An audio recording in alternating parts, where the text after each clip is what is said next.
So she wants to play a larger role, and she thinks that if with a large number of MPs from Tamil Nadu, she could do it in the next Lok Sabha. Not in this Lok Sabha, I don't know whether she'll have a big role, because even if DMK Congress relations fracture, there will be others who could come to the rescue of the Congress, and the UPA government would continue. But then she's thinking that if something happens, there's a change of leadership in the Congress, the Prime Minister is changed or something, then so she wants to prepare, and then she wants to have a tie-up with various third front parties. I think she's not, as Vinod pointed out, she's not leaving any option closed. You know, that's her strategy.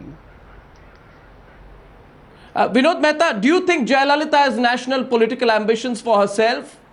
Can she be a good ally? Do you see, you know, she says, I would have reacted to a situation differently. When I asked her about why she walked out of the NDA, she seems more mellow, more matured, even a little bit more conservative in her political thinking. Did you see a little change in her body language and the way she answered the questions? Yes, sir. Arnab, on this question of realignment, why should she at this point of time declare her cards? Why should she declare her options? She has all the options. So she is under no compulsion at this point of time to say she's going with X, Y. She will see which way the wind is blowing.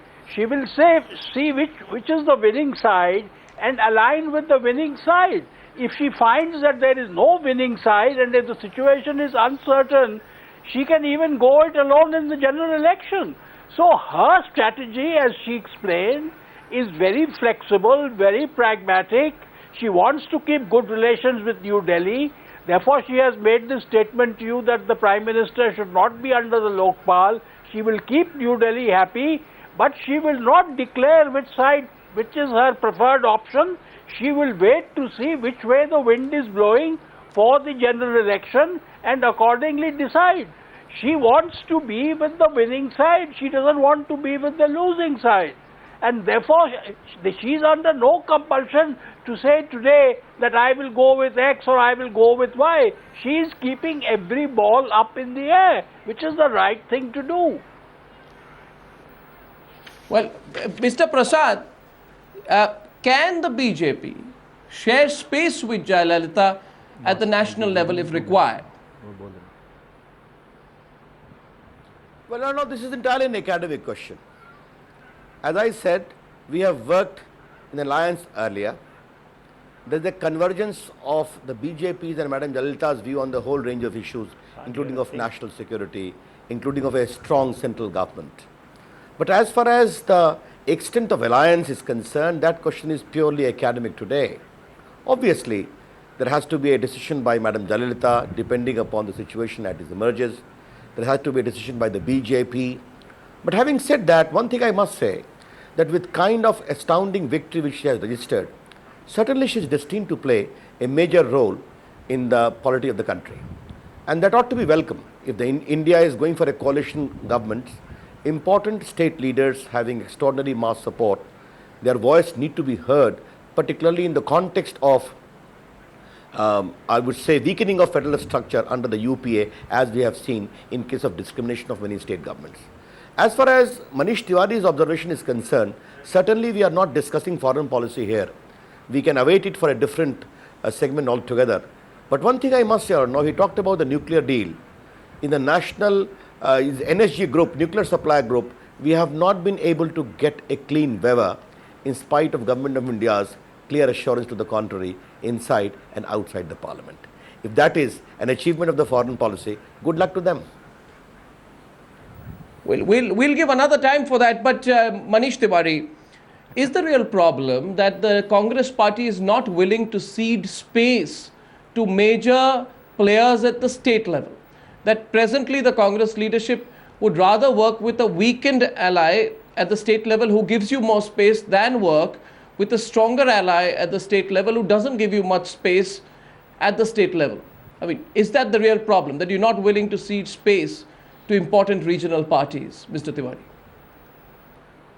Well, Mr. Goswami, I think that argument is a non sequitur.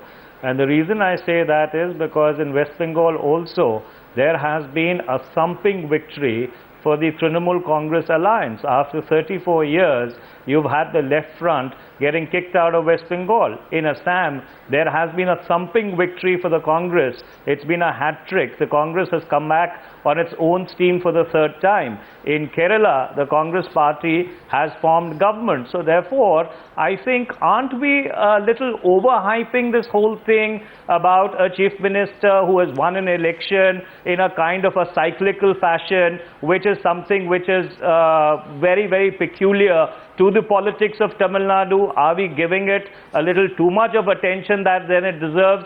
And, Mr. Goswami, I would have loved to continue on this, but unfortunately, I would have to leave it at that. And I would just leave with one thought, that perhaps it is time to introspect that we are giving one chief minister more than her due, while not giving others who have won possibly even more resounding victories, the space and the time which is their due. That's interesting. I take your point for it. Sachi, how do you read the responses we are seeing from both the BJP and the Congress party tonight, in the backdrop of the fact that Jayalalithaa, whichever way you look at it, will be a player at the center? Yeah, I think everybody recognizes her, though Mr. Tiwari has his point, because he has to defend the present ongoing alliance with the DMK. But I think in the long run, there is a section within the Congress in Tamil Nadu as well in Delhi, which says that in case DMK leaves us or we have to leave DMK, we should go with Jayalalithaa. But today's arithmetic in the parliament is that DMK has more MPs both in Lok Sabha and Rajya Sabha than the AIDMK. So the Congress is looking at all these options. And similarly for BJP, BJP tasted its electoral success in Tamil Nadu only with AIDMK and then DMK. So I think they want to also have a relationship. And also as Mr. Prasad said, there are a lot of views which are common to both Jayalalithaa and the BJP. So I think everybody knows that, and if she next election, if she contests on her own and if she can win all the 39 seats in Tamil Nadu, which is a possibility, then she will be a very big player in Delhi. Well, I think that's when political equations will open up, and perhaps that's why she's keeping all her options open. Thank you very much, gentlemen, for joining me. This edition of the News Hour is coming to you from Chennai.